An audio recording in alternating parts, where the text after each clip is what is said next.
I would like to welcome to the podcast today, I have the frontman from Siamese. This is Mirza. I think I've pronounced that right. Welcome to the show, sir. Good job. Thanks, man. Thanks for having me. Excellent. I'm glad I got that right. Just, yeah, no, it's fantastic to have you on. I've only recently discovered you guys, which has been an absolute pleasure, to be perfectly honest with you. Because I got sent your single through actually two people in the end sent it to me, which we'll talk about in a moment. Enough ain't enough. But yeah, I don't know how you guys have escaped my kind of like radar, if you will, because I have a radio show separate from this that specializes in kind of like heavy rock music, metal, but with bands that incorporate electronic dance music and kind of like, you know, more sort of like the pop tendencies on that side as well. And going back and listening to your like previous albums and everything, was it Superhuman? I listened to most recently, to be fair, and yeah, I would have been playing the absolute crap out of this on my show. It's one of the things when you're from Denmark and you're such a small country and like people only know Volbeat most of the time. Maybe they know Lucas Graham, but that's about it. So it's a tough game. To break the waves and break the sounds, and I'm just glad we're getting there somehow now, and I'm happy that you found us as well. Yeah, it's absolutely brilliant. I mean, I actually played your single on my show this evening. That's just gone out. I pre-record my radio show before it goes out, but it goes out on Sunday evenings on TotalRock, and I actually put Enough Ain't Enough in there as well. So. Yeah, so I'm gonna play it again next week. Don't worry. Thank you. But yeah, let's have a chat about that. Let's talk about the music first, then we'll go back to what else I want to talk about. But you just released this single. We've already said it a few times. Enough Ain't Enough, and you've got Rory Rodriguez on there as well as guest vocal. Yeah. So tell us about that song. I mean, there were two other songs you released as well. Can't Force the Love and Home, which we'll talk about as well. But if we just go for that single first, what was because it's from what I gather, it's very kind of like, I mean, from what I got from it, it's very positive coming out of this sort of like COVID time, if you will. But yeah, what's the sort of story behind it? Yeah, so exactly like you said, the whole song was, I just got the vibe that we needed to put something positive down in a really, really negative situation. COVID kind of forced us to write new songs, even though we were supposed to tour a lot. We were supposed to go to Australia and Japan and the US and play in 2020. All that, of course, got canceled. And we just sat down, and most of our songs are kind of gloomy, emo-ish, and it's always about heartaches, something like that.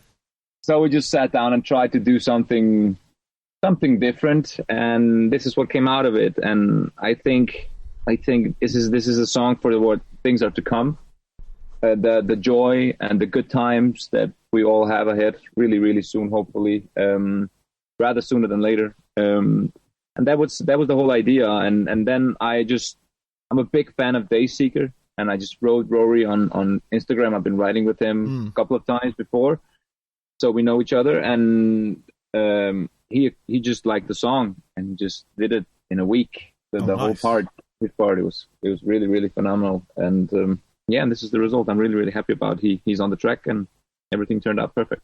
Yeah, I mean, it's a great track. I instantly fell in love with it, which was great. And it's got that positive vibe, which is something I've been kind of looking for, because there's been a lot of like you said, there's a lot of doom and gloom coming out of this.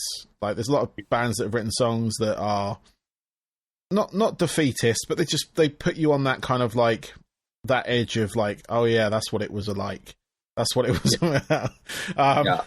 But this one had a really good like vibe to it, and I'm going to be playing at my club nights and all that kind of stuff as well. Like I had to adapt as a DJ to playing online, so doing like live streams and things. So I'm going to be playing on that as well, and get some exposure on that, and get some new fans for you over here, because it's a great track. I mean, from some of the ones that I play, it'll fit perfectly in there as well. So really, really nice of you. Thank you so much.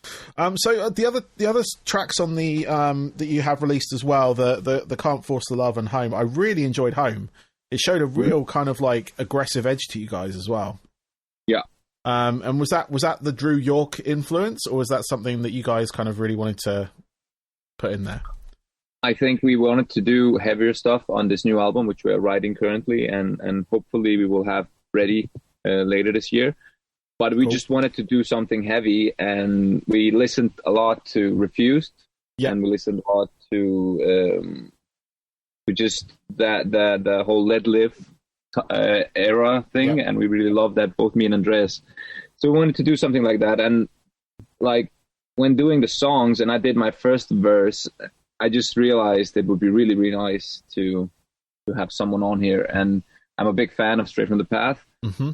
Actually, my initial idea was to have Jason Butler in it as well, the guy from Let Live, now playing it. What's his band called? Night Fever, right? No, I can't remember the name. I'm trying to remember. Anyway, I can't remember. It's gone from me. Remember right now. Anyway, excellent band. Yeah. So my initial idea was to get both Jason Butler and Drew York on it, but Jason never returned my calls. So, but it also turned out that Drew much rather do it alone, which was great, and he took part of it and he just delivered. He wrote all the lyrics. He did all the he did everything on his own, and it was just spectacular working with the guy. Also because he was in France on the lockdown, and he hired a guy to film him so he could be part of the music video, and he was just something else. I've worked with a lot of people, and I just have to just hands down give it down to Drew, just being the nicest dude. It's really, really awesome. That's amazing. That's awesome. Yeah.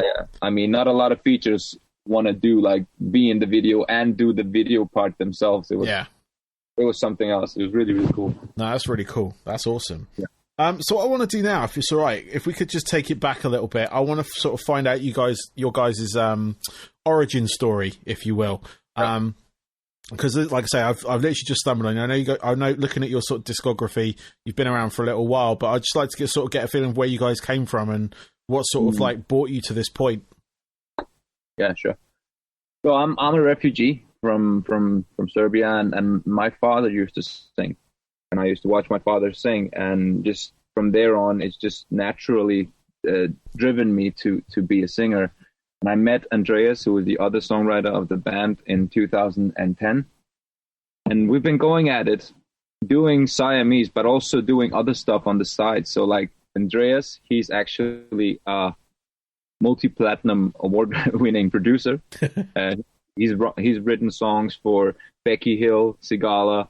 He's done sessions with Good Boys, like all those big guys over in the UK. Yeah. And I'm running like a more metal kind of thing where I've been co-writing, ghostwriting for other metal bands. And so we had this business, each of us, and then we also had Siamese, and we just kept going. And that's why Siamese has existed for so long, because that was our kind of getaway from everything else. It's just him and me doing our thing. And we've been releasing albums since 2011, but it just recently 2017 was kind of a break moment for us. We got signed to an American label called Artery Recordings, which is no more because Warner bought it. Mm-hmm. But we got signed there, and then just with streaming, stuff started picking up, and all of a sudden we were on the road. Like in 2015 we were just about to quit, actually.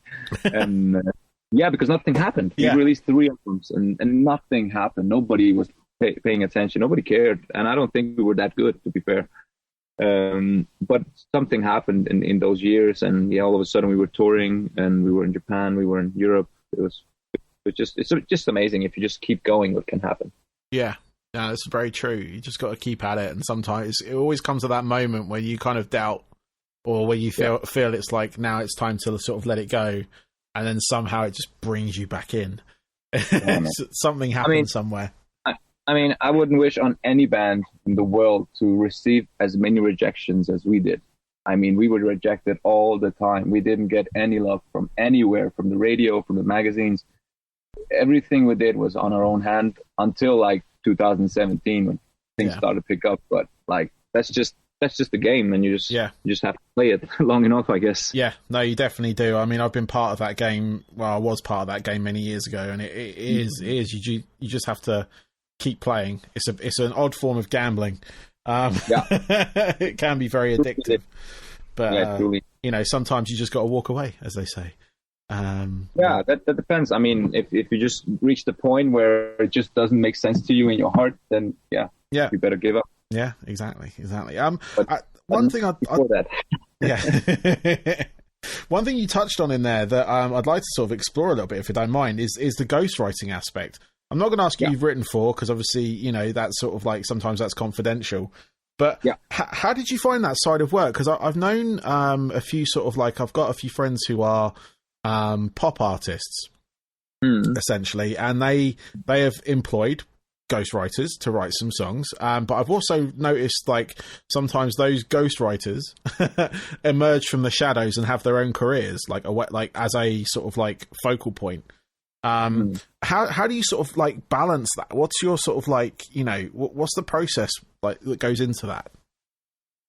So in Denmark, in metal, there was not one ghostwriter. There was nobody was doing this. And I have a background as a top liner for pop projects as well here in Denmark. Yeah. And I just had I guess I had the what's it called? I want to say balls, but that's not the right word. I just had the guts to step up to a band and tell them, I really think you're great, but I think you would be better if I kind of helped you write some of the songs. Okay. And that takes a little bit of guts, because in metal, that is not something that's really, you know, that's not something you do normally. Yeah. And I started with this back in 2014 or 15 and have been going at it for 7 years now. And I'm really, really proud to say that I think I released about 300-400 songs that I've been co-writing.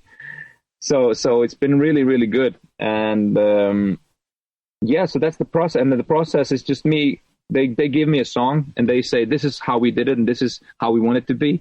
And then I just come with my inputs. It could be like rearranging stuff, or it could just be telling them, okay, the chorus is not there. Can we rewrite the chorus, the top line, like the melody lines? Yeah. And I go in and help them with that. I'm not I'm not writing anything for them. I'm just telling them, almost like an A&R at a label sometimes. Yeah. Just telling them, okay, if you want to make it work for this and this audience, or you want to work it for the radio, or you want to work it for the streaming services, you have to think about this, that, and this. So it's a really, really, really unsexy process, to tell you the least, but it's really, really effective. And it turns out that it works, yeah. Yeah, no, I mean, I found myself doing that as well at one point. Like, not I didn't go into business doing it, but like after my sort of main band finished, I was a sort of hired gun, if you will, for a few other bands. And I'd be in there, like their studio, kind of like obviously playing along to the songs they've already got. But they were like in the process of writing and things as well. And I was always like that source of input, like, you know, like you were doing like rearrange or, you know, strip this back, or maybe this sort of like line would work here better than it would work there. And it's always a process that I've kind of like, I don't know. I didn't know there was any kind of, I mean, I couldn't do it now, I don't think, because I've been out the game too long, but it's like in metal, I knew like the sort of big bands sometimes brought people in, because they've been going for donkey's years, and you know, sometimes that inspiration dries up a little bit, and they need to get someone in to help them spice up, or even co-write a song with them. More than you would think. Yeah, more than you would. Not just big bands. Oh, okay. It's good to know. There's a lot going on that people don't know. Yeah, and I just like I like I say in because I sit there and I'll stand there and I'll watch a band, or I would like listen to like music I've been sent, and I'm like, if they move that there and there, or did this, that, and I start critiquing it, or like just adjusting it in my head. And it's just I guess it's just one of those things, because like being like a musician, but being a DJ as well, I think it kind of, you know, because I make my own edits sometimes and stuff like that, just for mixing purposes and stuff. And I think it's just part of that. But yeah, I don't think I could do it. Like, I don't think I've got the sort of gall to go up to a band and go, hey, you're great, but The funny thing is, it's just all about the ears. I myself, this is the truth, and I'm not too proud of it, but I can't even play a note on a guitar or a piano. I don't play drums. I have nothing else than the ear, and that is like 90% of the time. That is enough just to trust your ear and trust that this should go, like you said, this line should go here or something, like just rearrange it a little bit. Yeah, and so yeah, it's all about your brain, basically, and if it has that, like, if it really understands what works right now or what could work in a year or whatever. Yeah. So yeah, definitely. Yeah. No, it's a cool thing. It is. That is really cool. I'm going to start looking into that a bit more, I think, just to sort of see what's going on that front. But there's one thing. Obviously, you've got guys who've got a tour coming up as well, which is exciting. Which I'm, hopefully, with everything going in, everything will happen. There's one particular date that I'm very, very excited about on that tour, on both the tours you've got actually coming up, and that is the Radar Festival. Oh yeah, you coming? Yeah, I live literally. Well, I'm very close to Guildford, and the last one they had before lockdown, I DJ'd the after parties on both nights, and because I DJ a club at the same place the venue is. Yeah. So I will be there. But no, I was just very because I saw that on your list of gigs, and there's some other cool venues on there as well. Which we'll go through in a moment. We'll sort of name check a couple of them. But yeah, that Radar Festival, how did you guys land on that? So actually, I met Joe James, which is a good mate of mine now. Excellent. But I met him 2 or 3 years ago. Yeah. And Joe James is the head booker, as I understand. He is. Radar. He saw us at Euroblast Festival in Germany. We played the main stage, and just came down to me immediately after the show and said, "Yeah, you have to play here." We were supposed to play, in 2020. Yes. And then he pushed it to 21. We'll see what happens. I mean, you guys are far ahead in the vaccinations than any other countries, but Denmark is also following quite okay. So maybe in August it is possible, but I don't know. Either way, I think if it moves again, Radar, we will be on the bill.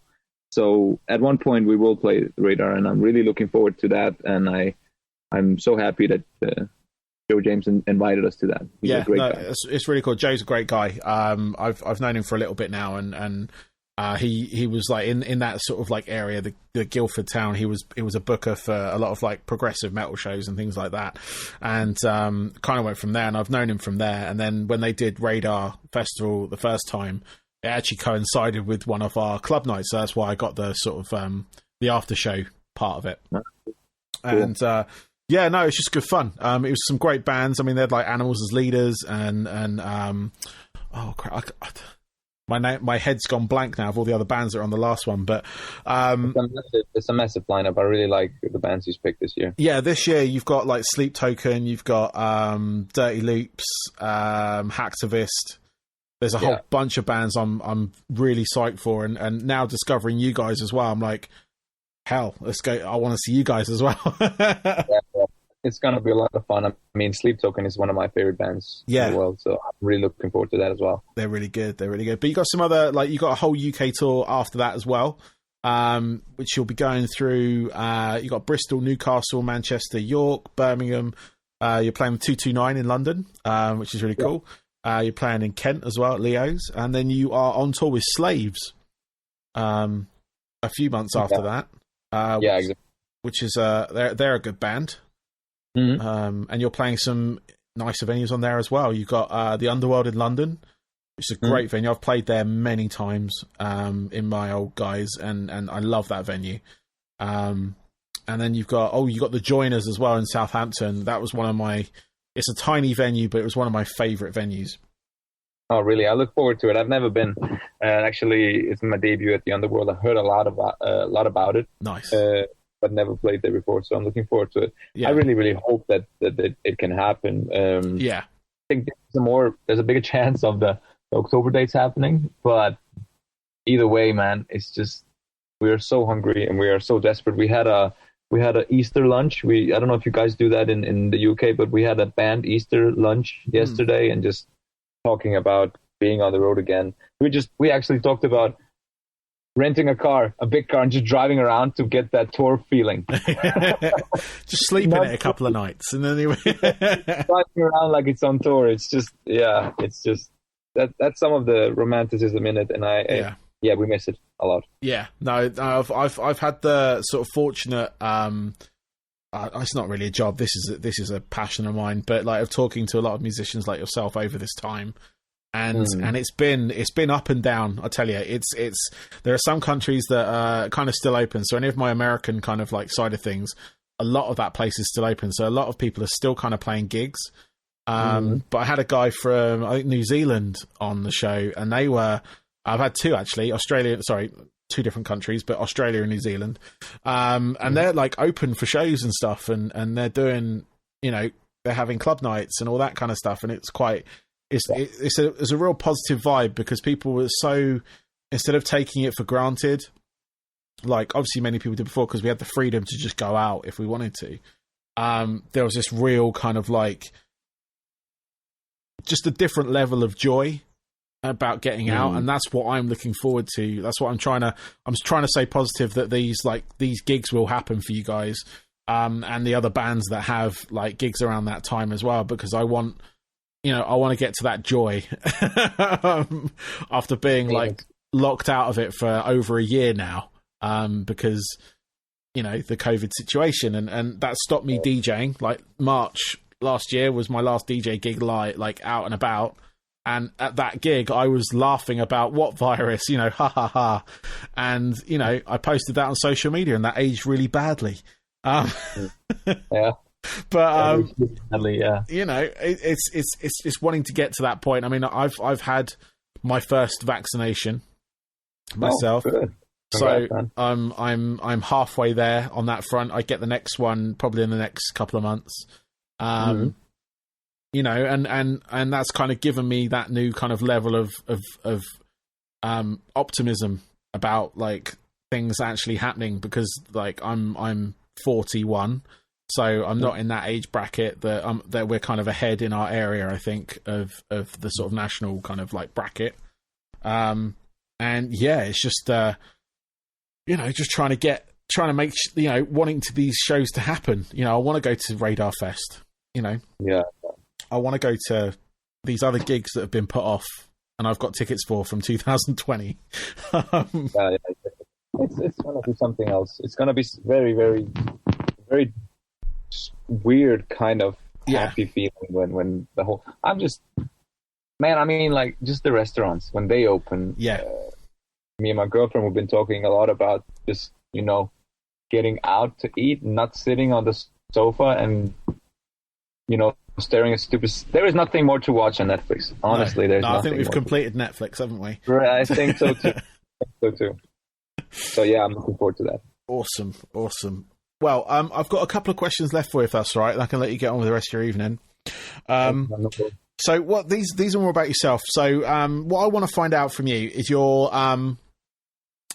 3 top albums that basically the most, not 3 top albums, but 3 most pivotal albums. So the one, like the album you heard that made you want to be a musician. So you heard that's just one example. Or the one that made you, or one that opened your ears to that style of music or anything like that. What would those albums be if you could pick 3 of them? So I would start with it's a tough one between Morning View by Incubus and Hybrid Theory with Linkin Park. That was the start. I think I was at some camp in 7th grade, or was it 6th grade, and I heard Hybrid Theory. I think it was the first single. I can't remember the name. It's the one where he hangs upside down. One Step Closer. In the video. One Step Closer, exactly. Yeah. That was my first metal song. That was my first introduction, and I just loved it. And I think I've listened to that album a lot. Wow. The thing that shaped me after, I think, when I discovered Emerosa during their relativity time, like when Johnny Craig was singing. Yeah. So the MySpace era, I discovered band like Dance Gavin Dance, Emerosa, Bless the Fall, those type of bands. Yeah. Shaped me. I mean, I was on the Fall Out Boy wagon and also the My Chemical Romance thing, but not so much. That was when I started going underground and getting bands like Closure in Moscow and Emma Rosa and Dance Gavin Dance. They were really pivotal to me. So, but Emma Rosa and the way Johnny Craig sings, I was trying to imitate that for maybe 6 or 7 years, something like that. Trying to sing to sound just like him. It was just amazing, and so that meant a lot to me. And the album that I always go back to is definitely Dance Gavin Dance. That is my favorite band today. Nice. Just the way they do stuff, it's just amazing. And I have to say Artificial Selection might be my favorite album. Cool. So those 3 albums I would take with me on an island. That's cool. Stuff like that. Yeah. No, I mean, Hybrid Theory. That's been massive for a lot of people. That was a pivotal. That was a gateway for a lot of people into sort of like the heavier side of it. But being able to meld that kind of like heavy and sort of mainstream pop side of things and make it viable or palatable for a lot of people, and then people kind of like yourself. You said you went more underground with a lot of bands and stuff, and found like Amorosa and stuff like you mentioned. Yeah, definitely. That's like the biggest what's it called, gateway band since I don't know when. Yeah, it's one of those things. It's one of those bands because I was, perfect clarity here. When I was that age and Hybrid Theory came out, I was too cool for school. I was like, nah, this is like sellout shit. This is like overproduced, but then over time I have like. It got to me with its kind of like catchiness. Like it didn't take long, to be honest. But like when I DJ, a lot of people ask for Linkin Park. So whether it's that or if it's something off Meteora or any of their other albums that they have released since. But I mean back then I was kind of like that, and like Papa Roach and stuff had just come out, and I was like 20, 21, and that kind of that wasn't my kind of. I was at the end of my era, if you will. So the new metal era that I knew was Deftones, like Korn, and Incubus, and it was sort of like that. And then obviously that became like Limp Bizkit. That's the other one. And then that became like Limp Bizkit. Sort of, they were like the toppling point, I think, as well. They kind of, because they had the massive success of Chocolate Starfish. Yeah. And that was like, that was massive for everyone. I mean, it went to number one here. Way too much. I was every time I listened to that album, I felt cool, but I also felt angry. Yeah, it was one of those albums. But yeah, no, I mean that point. I mean, I've gone on to sort of like really admire Linkin Park. I mean, I saw them live back then as well.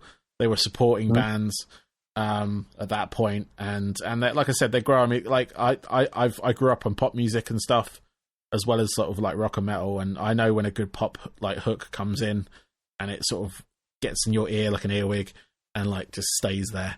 Yeah, exactly. And they really had that. Yeah, I mean, last question for you, man. What are your hobbies away from music? So when you're not doing anything ghostwriting or doing anything with your band Siamese, what sort of other stuff do you get up to? So I'm very much into football. So I'm a Gunners fan, big Arsenal fan. Unlucky, okay.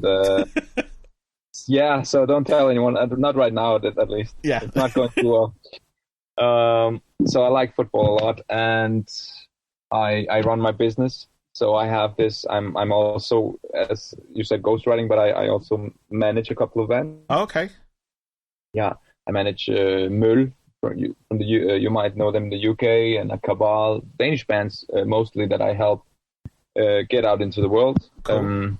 And then a bit of really non-musical thing. I like trading stocks.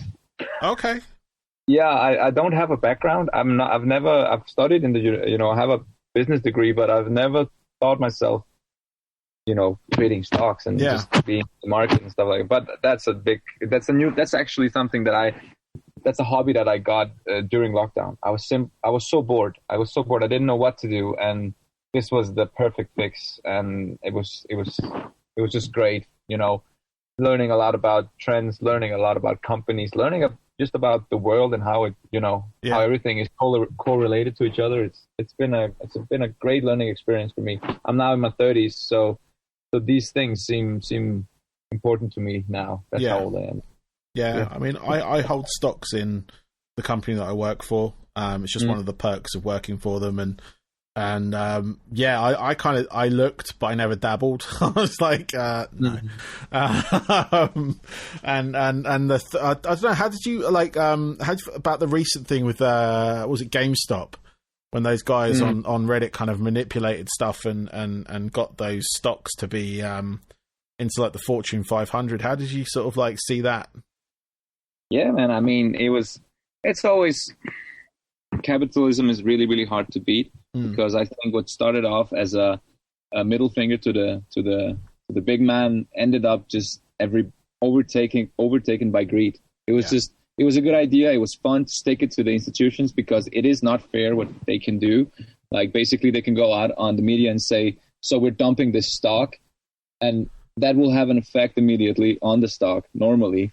But that's what they changed this time around, and that was great. But then so many people come on board, and it was just greedy at the end, and it just, it ended costing some people a lot of money, because they thought this train would go on for a while, and it didn't. It was just for a week. Yeah, and it was a good idea, man. And I love these things, but it also was a really bad idea. Yeah. It was right. If you were on the inside to get there first, then you would be fine. But if you're jumping on afterwards. Yeah. Private investors as myself and small time investors as myself never are first in. We're just following the flow. Play it safe. Yeah, that's the best way of doing it. I think in that respect, unless you're like, you want that thrill of the gamble kind of thing or anything like that. So but no, that's cool, man. Well, yeah, that's it. Thank you for your time. I really appreciate it. Have a good evening, man. Good morning. Bye. Cheers. Bye-bye.